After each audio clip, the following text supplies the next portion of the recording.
El Ministerio de la Enseñanza y la Evangelización, Jesús Soberano Señor, presenta Palabra de Iluminación con el Maestro de las Sagradas Escrituras, Dr. José Briceño. Quédate con nosotros para que recibas las bendiciones que el Dios Eterno ha plasmado para ti en su palabra. Esto es Palabra de Iluminación. Bendiciones, de nuevo el Maestro José Briceño, transmitiendo la verdad verdadera, la verdad absoluta. Estamos transmitiendo el pensamiento de Dios, de lo que está plasmado en el texto sagrado, que por gracia del Señor, por su misericordia, por su gracia, se me ha sido iluminado. El término fotizo, que he entendido lo que está revelado en el texto sagrado, que fue inspirado por el Espíritu de Dios. A Dios gracias por este llamado que me hizo de la enseñanza. Me siento muy contento, muy gozoso, muy complacido de estar haciendo el trabajo que el Eterno me llamó a hacer. Me confió la palabra, y gracias al Eterno por eso. Estamos del estado de Texas, la hermosa ciudad de Dallas, transmitiendo para un mundo por ende internacional, pasando fronteras. Estoy muy contento porque me han llamado, pero me han escrito y llamado y me han por el WhatsApp, por el Gmail, correo, Box Plus, comentarios que han hecho en YouTube, de la veracidad que ha tenido esta palabra, del trabajo que no se ha detenido la palabra, gente agradeciéndome como instrumento de Dios y agradecido de Dios de haber conseguido estos estudios a través del canal de YouTube. Gracias al Eterno, gracias al Señor. Doy gracias también, de antemano lo digo, a todos aquellos que me han dado una palabra de aliento, de estímulo, de agradecimiento, porque esto es un camino que no es fácil. Dios no te ofrece un camino fácil, pero sí una llegada segura. Jesús nunca dijo que esto iba a ser fácil. Pablo ni los apóstoles dijeron que esto iba a ser fácil. Por eso estoy en contra de ese evangelio de ofertas, donde te dicen profetizo, te declaro, te decreto. Y para usted de contar, bueno, eso es lo que a la gente le gusta que le digan. Y doy gracias a Dios por esas palabras de estímulo que me han dado. Otros, además de la palabra de estímulo, han aportado ofrendas a este ministerio, que he oído que la necesitamos. Sí. El ministerio, la iglesia y los hombres llamados al ministerio, me cuento entre ellos, no viven de necesidad, viven de demandas. Por eso corrijo. Nosotros tenemos cosas que cubrir desde el punto de vista económico en este ministerio para seguir avanzando, para seguir adelante. De modo que agradezco los que han aportado la ofrenda voluntaria, agradecidos, tomando en cuenta lo que el apóstol Pablo en una ocasión dejó plasmado en el texto sagrado, que sean copartícipes de toda buena obra aquel que los instruye en la palabra. Gracias a Dios por ellos, que el Eterno les multiplique en gran manera, que se conviertan en agentes generadores de los bienes del reino, que conforme reciben dan, y conforme dan siguen recibiendo para seguir dando. Es un fluir donde no se va a detener cuando damos con motivos correctos, donde no le torcemos el brazo a Dios a través de un pacto, una primicia, donde no compramos y le imponemos a Dios nuestros deseos a través de un pacto y una primicia. Eso es basura, eso es satánico, eso es diabólico, eso es tiniebla, eso no existe en el texto sagrado. Y por eso que hay mucha gente que no me quiere, ni te invitan, ni te toman en cuenta. ¿Por qué? Porque les digo, la verdad es tal como está presentado en el texto sagrado. Son verdades inconvenientes, verdades que a ellos no les conviene que su gente, su pueblo, su iglesia, esa gente que ellos tienen manipulados, intimidados y controlados, ese tipo de ministro que no ve a los feligreses como ovejas, sino como cabeza de ganado. ¿Cuántos tengo? ¿Cuánta plata hay? ¿Cuánto dinero hay?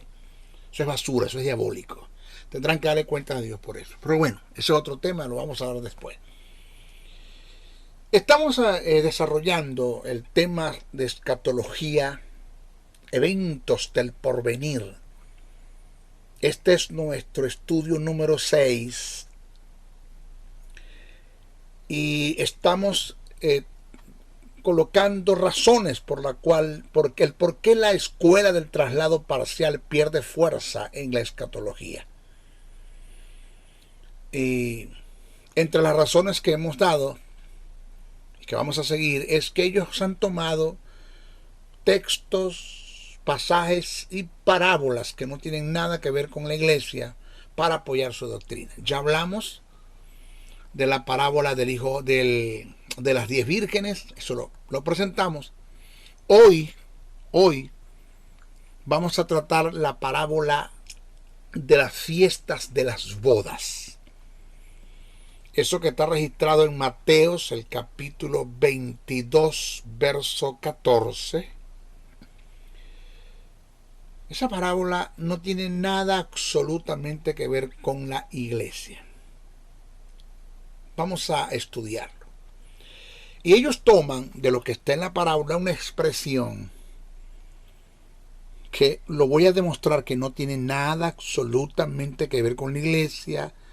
Están totalmente desfasados, descontextualizados, desvirtuados, fuera del pensamiento de Dios, porque no es lo que Dios quiso decir, lo que ellos piensan. Ellos entran en el terreno de la eisegesis, le dan su propia interpretación al texto sagrado, pero eso no es lo que quiso decir Dios, no es el pensamiento de Jesús, no es el pensamiento del Espíritu Santo. ¿Cuál es la expresión? Porque muchos son los llamados, mas pocos los escogidos. Esa expresión, lo repito, porque muchos son los llamados, mas pocos los escogidos, no tiene nada absolutamente que ver con la iglesia. Vamos a desarrollar el estudio. Véngase conmigo, no se aparte del audio imagen que tiene al frente allí en el canal de YouTube del Maestro Briceño. Escuche esto. Esta expresión está registrada en una parábola que Jesús les proclamó a los principales sacerdotes y a los ancianos. Y tiene relación directa, preste atención, tiene relación directa con las fiestas de las bodas, que es el milenio. No tiene nada que ver con la iglesia, esto es netamente escatológico, porque muchos son los llamados, más pocos los escogidos. Tiene relación directa con la fiesta de las bodas, que es el milenio. Pero, preste atención, oído.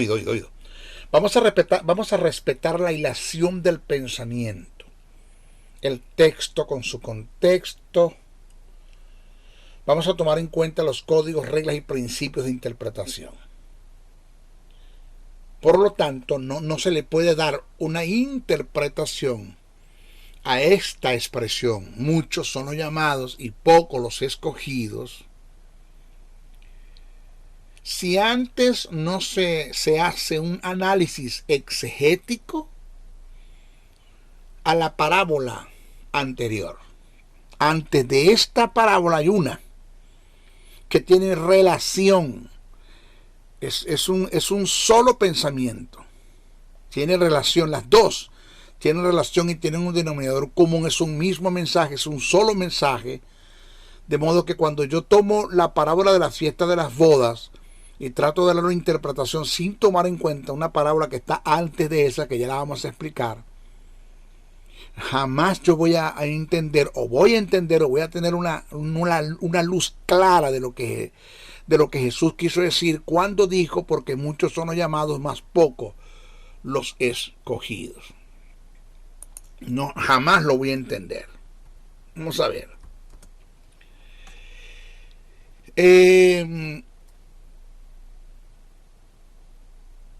si antes no se hace un análisis exegético, repito, a la parábola anterior, que se presenta en un sentido inmediato para el tiempo presente circunstancial en relación al rechazo que hicieron los judíos de los profetas y de Jesús en la proclamación del reino venidero. Vamos a analizar esa parábola anterior que está en Mateos, el capítulo 21, versos 33 al 45. Si nosotros no analizamos esta parábola, que repito, está en Mateos 21, versos 33 al 45, jamás podremos entender la parábola de la fiesta de las bodas que está en Mateos 22. Porque esta parábola de la fiesta de las bodas que está en Mateos 22 es un seguimiento de esta parábola que está en Mateos 21, 33, 45. Vamos a analizarlo. Vamos a leer el texto y vaya siguiéndome, por favor. Busques un cuadernito, un apuntador, cuaderno de nota y vaya siguiéndome, vaya siguiéndome. Dice, oíd otra parábola. ¿Por qué otra? Porque ya él viene haciéndole referencia de varias. Hubo un hombre padre de familia. Vamos a analizar los personajes en la parábola. Más adelante voy a hacer una exégesis, una interpretación de cada uno de los personajes. Vamos a ver. Oíd otra parábola. Hubo un hombre padre de familia, el cual plantó una viña, la cercó de vallado, cavó en ella un lagar, edificó una torre y la arrendó a unos labradores y se fue lejos. ¿Quién se fue lejos? El padre de familia. Y cuando se acercó el tiempo de los frutos, envió sus siervos a los labradores para que recibiesen sus frutos, mas los labradores, tomando a los siervos, a uno golpearon, a otro mataron, a otro apedrearon. Envió de nuevo otros siervos. Segundo intento. Envió de nuevo otros siervos, más que los primeros, e hicieron con ellos de la misma manera. Finalmente les envió a su hijo, diciendo, tendrán respeto a mi hijo. Mas los labradores, cuando vieron al hijo, dijeron entre sí, este es el heredero, venid, matémosle y apoderémonos de su heredad. Y tomándole, le echaron fuera de la viña y le mataron. Cuando venga pues el señor de la viña, ¿qué hará aquellos labradores? Es la pregunta que Jesús hace en la parábola. ¿Qué hará aquellos labradores? Le dijeron, a los malos destruirá sin misericordia y arrendará su viña a otros labradores que le paguen el fruto a su tiempo. Jesús les dijo, ¿nunca leíste en las Escrituras? Oído, ahora lo va a entender. La piedra que desecharon los edificadores ha venido a ser cabeza del ángulo. El Señor ha hecho esto. Y es cosa maravillosa a nuestros ojos. Por tanto, os digo que el reino se hace, por tanto, es por lo que les vengo diciendo. Os digo que el reino de Dios será quitado de vosotros, judíos, fariseos, escribas, doctores de la ley, y será dado a gentes que produzcan los frutos de él. Y el que cayere sobre esta piedra será quebrantado. ¿Quién es la piedra? ¿Quiénes son los que van a caer? Vamos a analizar esto. Y el que cayere sobre esta piedra será quebrantado, y sobre quien ella cayere le desmenuzará. Y oyendo sus parábolas, los principales sacerdotes y los fariseos entendieron que hablaba de ellos. Por lo menos entendieron eso. Vamos a ver. No hay enigma, no hay un misterio, ni siquiera una dificultad en la interpretación de esta parábola. Cuando usted analiza la parábola tomando en cuenta los códigos, reglas y principios de interpretación, a usted se le va a dar una luz clara de lo que Jesús quiso expresar en ese mensaje, que está en una figura retórica que es una parábola. Pero tenemos que analizar los elementos de la parábola por separados para poder tener luz de esto, ¿ok? Vamos a ver. El padre de familia, aquí está el primer elemento. El padre de familia es Dios, indiscutiblemente es Dios. La viña es Israel, según el Salmo 88, Isaías 5:1-7, Jeremías 2:21. La viña es Israel. El vallado es la ley, el cual separaba a Israel de los gentiles. El lagar en metonimia, que es una figura retórica, es el proceso de Dios con su nación mediante el mensaje de los profetas, el cual debería haber respuesta en la aceptación de dicho mensaje en relación a Jesús como el Mesías enviado por Dios, mensaje que rechazaron de Jesús siendo el unigénito hijo del Padre. Cuando digo, este es el hijo, este es el heredero, matémosle, ¿qué fue lo que hicieron con Jesús? Lo llevaron a la cruz. La torre es el cuidado que ha tenido Dios de su nación relativo a un vigilante, a un atalaya. Los labradores son los principales sacerdotes, los escribas y los ancianos de Israel, que rechazaron el mensaje de los profetas y el de Jesús. Mataron a los profetas, golpearon a los profetas, que es lo que quiere decir el texto, y mataron al Hijo de Dios. Los otros labradores es la iglesia, pueblo creyente que surgió de judíos y gentiles, una nación santa, un pueblo adquirido por Dios, según 1 de Pedro 2:9.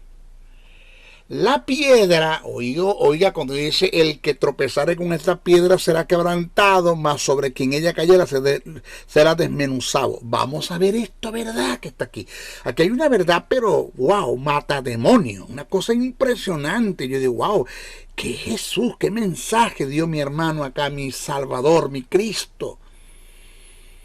Por eso es que esto es importante importante, hermano, de estudiar las Escrituras, no de leer Biblia, sino de estudiarla para ver cuál es el mensaje, cuál es el pensamiento de Dios en lo que está escrito en el texto sagrado. Bendito, tenemos un manual de instrucción en nuestras manos con principios de reino, con el que registra el pensamiento de Dios desde el punto de vista escatológico, y para ustedes contar. Y lo que estamos es simplemente leyendo Biblia, no estudiando. Señores, la piedra, esa piedra que dice sobre quien el que tropezare con ella será quebrantado y sobre quien ella cayera lo desmenuzará. Esa piedra es Jesús. Óigase bien. Esa piedra es Jesús, desechado por su nación, la cual vino a ser la piedra principal del ángulo. El rey que gobernará todas las naciones después de ser juzgada, según el Salmo 118, verso 22. Ahora, en relación a la piedra, hay un segundo sentido en el pasaje, y tiene un mensaje local inmediato y tiene un mensaje escatológico. O sea que aquí hay una ley de doble referencia.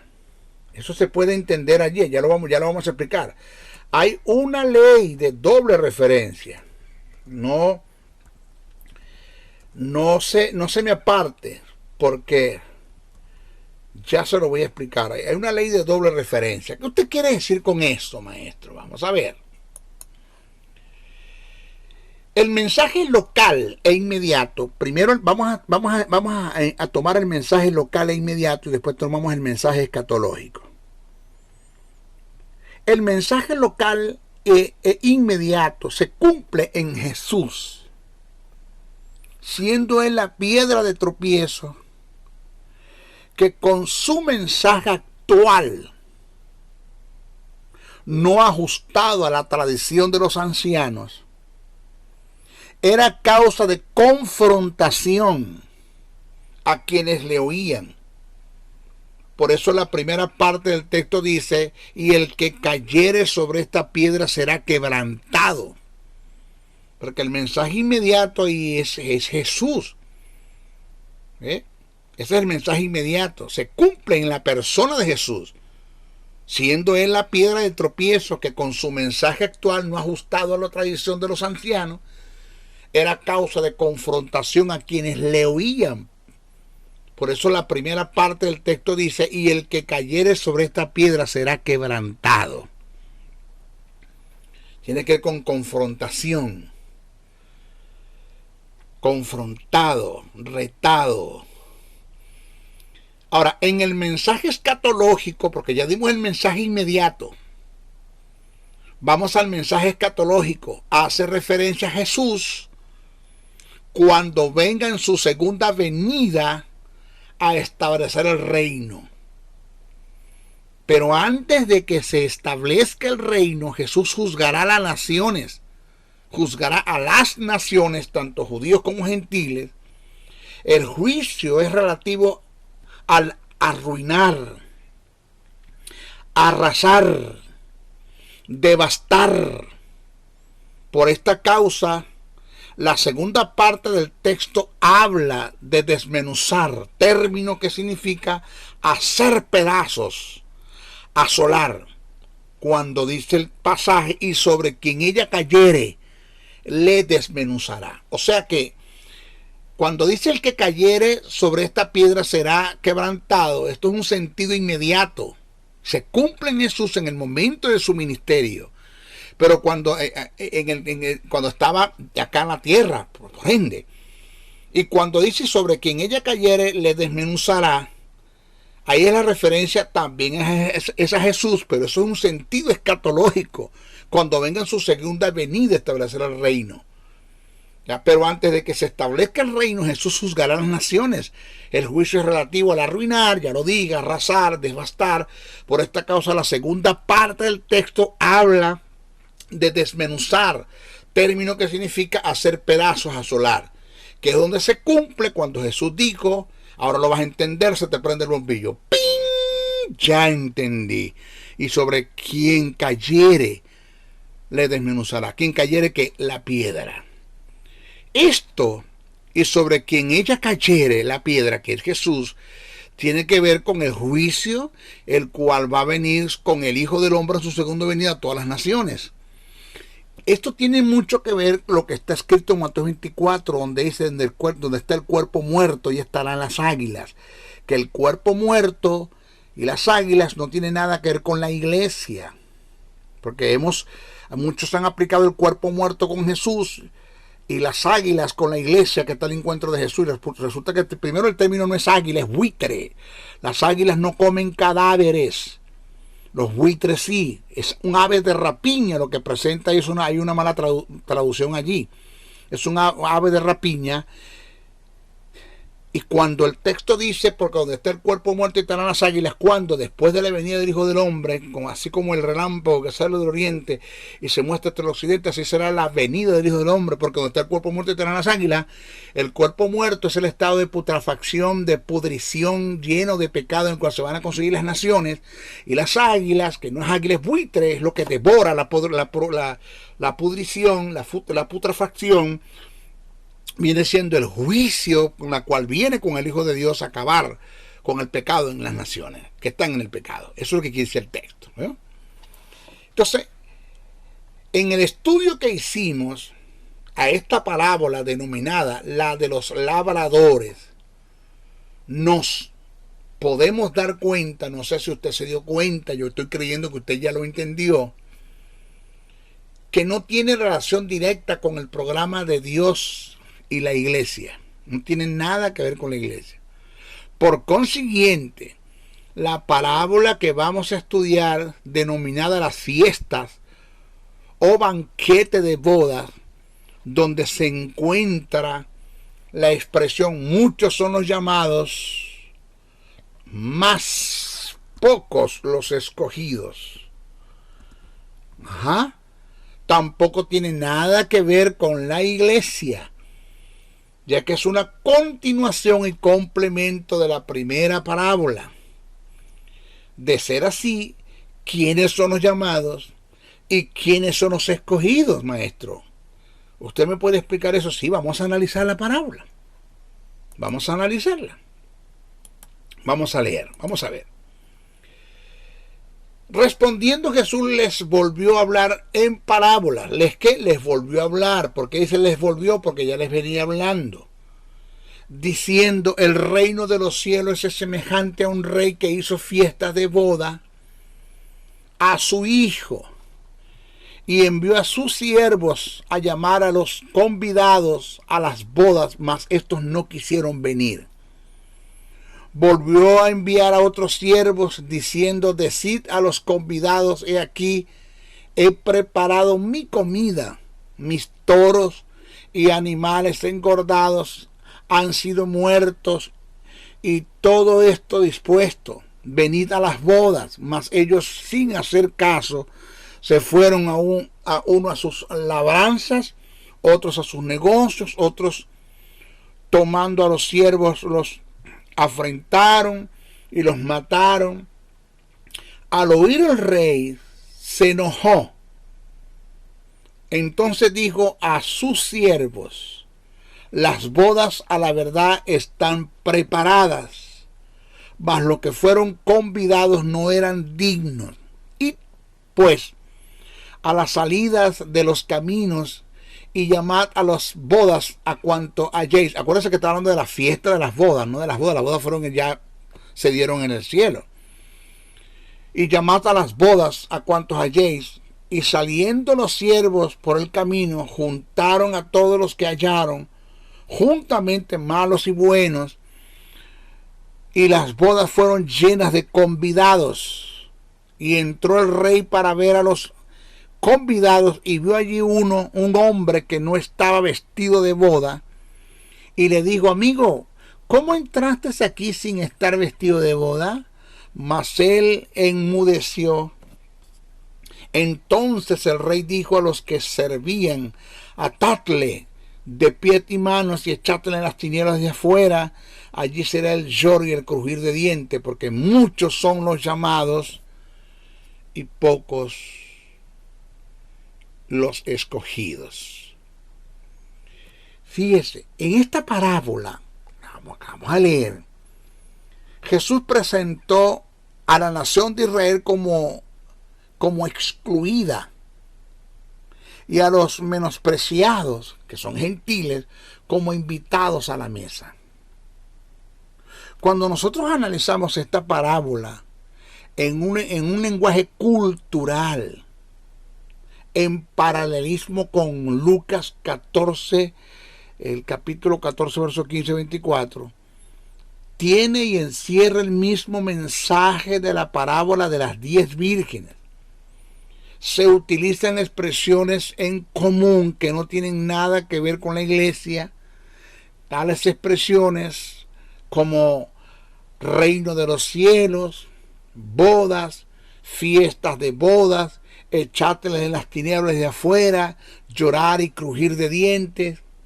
Y para complementar, hay excluidos que no participaron de las bodas, casos que está en común a las 5 vírgenes insensatas que tampoco participaron de la fiesta de la boda. El término muchos son los llamados, más pocos los escogidos. Óigase bien, el término muchos son los llamados, más pocos los escogidos en el lenguaje escatológico, según el pensamiento del emisor. Los muchos que vienen siendo los llamados están haciendo referencia a los gentiles que atendieron la predicación del evangelio del reino, que dicho evangelio lo predicó los 144,000, los 2 testigos, que no es el evangelio de la cruz que está predicando la iglesia en este tiempo. Vuelvo a repetir, el término muchos son los llamados, más pocos los escogidos. En el lenguaje escatológico, según el pensamiento del emisor, los muchos que vienen siendo los llamados están haciendo referencia a los gentiles que atendieron la predicación del evangelio del reino, aceptando a Jesús como el rey que se va a sentar en el trono a gobernar todas las naciones para que se cumpla el pacto davídico. Y los pocos que son los convidados e invitados son los judíos que rechazaron dicha predicación. Entonces, en el sentido simplificado, lo que Jesús quiso decir fue, en comparación a los que escogí, que fue una nación, son muchos los que llamé, que son todas las naciones que se componen de los gentiles. Entonces, debemos descartar por completo que este pasaje está haciendo alusión al arrebatamiento de la iglesia. No está haciendo alusión al arrebatamiento de la iglesia, estas dos parábolas. Ahora, en un supuesto negado que esta parábola esté haciendo referencia, digo un supuesto negado porque eso no es el principio bíblico. No es lo que quiere decir, no es el pensamiento de Dios. Por eso lo estoy negando. En un supuesto negado que esta parábola está haciendo referencia al rechazo que los judíos le hicieran en el presente a la predicación de las buenas nuevas que Jesús venía predicando, y que dicha predicación se extendió a los gentiles, no da pie para tomar este pasaje para adjudicárselo al arrebatamiento de la iglesia. ¿Ok? Seguimos ahora con la expresión, otra expresión que toman mucho los que hablan acerca del traslado parcial. El uno será tomado y el otro será dejado. Que dicha expresión no tiene nada que ver con la iglesia, porque habrán 2 mujeres moliendo en un molino, uno será tomado, otro será dejada. Hay que entender el sentido de lo que está escrito del mensaje de Jesús en Mateo 24. Eso está en Mateo 24, el verso 40 y 41. Hay que, mire, no se le puede dar una interpretación a esta expresión, uno será tomado y el otro será dejado, sin antes no se estudia la catástrofe diluviana que se dio en los tiempos de Noé, porque es un símil. Como los días de Noé, así será la venida del Hijo del Hombre. ¿Cómo? Es un símil. Entonces yo no puedo abandonar nunca, dejar de estudiar la catástrofe diluviana que se dio en el tiempo de Noé para poder entender este mensaje que Jesús presenta, porque es un símil, es una comparación. El uno será tomado y otro será dejado. Ahora, maestro, ¿quiénes son tomados? ¿Quiénes son los tomados y quiénes son los dejados? Según Mateo 24, el capítulo 40 al 42, porque si esto no tiene nada que ver con la iglesia, a nosotros siempre nos enseñaron que esta es la iglesia. Hay predicadores muy famosos que utilizaron este mensaje para exponer su mensaje evangelístico que por misericordia les funcionó y mucha gente aceptó el plan de salvación a través de este mensaje totalmente desvirtuado, descontextualizado y sacado del contexto del pensamiento de Dios, pero por misericordia, porque el motivo era correcto. Ellos lo entendieron así, su motivo era correcto y lo usaron para sus predicaciones evangelísticas y les funcionó. El Espíritu Santo tuvo misericordia, los usó, la gente pasó, aceptaron el plan de salvación. Hay muchos que están en la iglesia, aceptaron el plan de salvación, son hijos de Dios a través de este tipo de mensaje, totalmente desvirtuado, descontextualizado, desfasado, pero le funcionó. Gloria a Dios por eso. Gloria a Dios por eso, por sus misericordias. Pero cuando tú vas a la verdad verdadera, la verdad absoluta, al pensamiento de Dios, y haces una exégesis de Mateo 24, no tiene nada que ver con el arrebatamiento de la iglesia. El uno será tomado y el otro será dejado. Entonces, ¿quiénes son los tomados y quiénes son los dejados, maestro Briceño? Bueno, esto lo vamos a enseñar en nuestro próximo estudio. ¿Okay? Se despide el maestro José Briceño, no sin antes pedirles, número uno, por favor, oren mucho por mí. No me abandonen en la oración. Yo creo mucho en la fuerza, el poder que desata la oración cuando se intercede con motivos correctos. Se conoce el pensamiento de Dios en relación al cómo orar. Y yo necesito que usted ore mucho por mí, por mi salud, por mis hijos, por mi esposa, por mi familia, por mi hija, por mis finanzas. Oren mucho por mí. Esa es la mejor ofrenda que usted me puede dar. La mejor ofrenda que usted me puede dar. Oren mucho por mí. Se lo pido. Por favor, ore mucho por mí. Haga cadenas de oración. Ore por el maestro José Briceño. Porque estamos afectando las tinieblas. Y de cualquier momento las tinieblas se van a defender. Pero que cuando ellas vengan en ataque, ya hay un vallado, un cercado. Y hay ángeles cubriéndome por causa de la oración de los que interceden. Por favor, oren mucho por mí. Les pido encarecidamente la mejor ofrenda que usted me puede dar. Oren mucho por mí, por mi familia, por mis hijos. Cúbranme. Pídanle al Padre que envíe ángeles si es necesario para que me cubran. Guárdenme bastante en oración. Segundo, no dejen de compartir este mensaje. Compártanlo. Por favor, compartan este mensaje. No se queden con él. Si ustedes tienen un canal en YouTube, saquen el audio, háganle una imagen, respeten los derechos y saquen. Y ya. Solo ponga maestro José Briceño y saque el mensaje por su canal de YouTube. Vamos a llenar el mundo del conocimiento de Dios. No me dejes solo. Vamos a seguir trabajando. Que la palabra no la detenga nadie. Tercero, por favor, suscríbase a este canal. Comparta este canal con todo el que usted pueda para que se sigan suscribiendo y sigamos llenando la tierra de la plenitud del Señor, de la palabra del Señor. Compartan. Y cuarto, les agradezco encarecidamente si usted puede aportar una ofrenda para este ministerio, se lo agradecemos. Conviértase en un agente generador de los bienes del reino. ¿Qué es un agente generador de los bienes del reino? Es aquel que recibe de Dios para aportar en el reino. es aquel el cual Dios le da para que ellos estén. Es un agente generador. Conforme recibes, das, conforme das, recibe.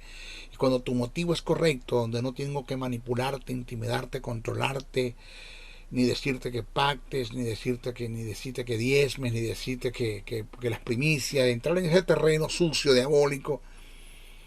No. Cuando en un sentido de quererte quitar el dinero, intimidarte, controlarte, no lo hago así. El maestro Briseño no lo hace así. Tampoco entro en el terreno de la conmiseración, como dando lástima para que tú me des. No, solo aporta la ofrenda para este ministerio y le vamos a dar un buen uso. Estamos trabajando grandemente, pero necesito tu apoyo financiero. ¿Cómo lo hacemos, maestro? Ahí están mis correos: josen77, briseno77, @gmail.com, josebriseno71, @gmail.com, o llámame al número, escríbeme por WhatsApp al número 786-604-3352, acá al norte de los Estados Unidos, y me escribes y yo te voy a dar información en cómo poder aportar una ofrenda para este ministerio, que te lo agradecemos con todos los honores. Se despide el maestro José Briseño. Hasta nuestra próxima oportunidad. Bendiciones, bendiciones, bendiciones. El Ministerio de la Enseñanza y la Evangelización, Jesús Soberano Señor, presentó Palabra de Iluminación. Te invitamos a un nuevo espacio de corte similar por nuestros diferentes medios de comunicación. Contáctanos en los Estados Unidos al WhatsApp +01 786-604-3352 y a los correos josen77, briseno77, @gmail.com y a maestrojosebriseno.blogspot.com. Bendiciones.